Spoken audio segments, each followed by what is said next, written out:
Nicolas किंवा त्याला Saint निक पण म्हटलं जातं, त्यातून प्रोत्साहन झालेलं एक कॅरेक्टर आहे.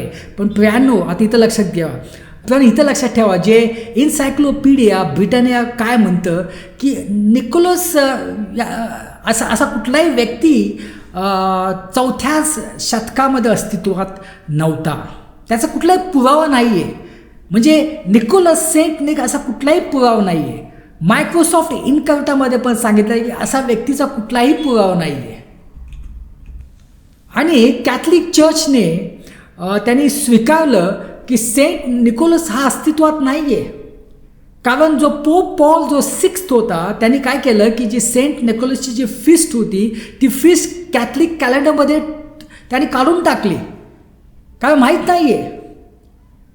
तर सेंट निकोलस, सेंट निक अस्तित्वात नाही आहे, सॅन्टा क्लॉज अस्तित्वात नाही आहे.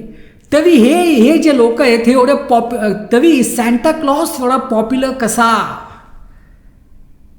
हा लोकांना वाटतं ख्रिसमस म्हणजे सॅन्टा क्लॉज कसा आला?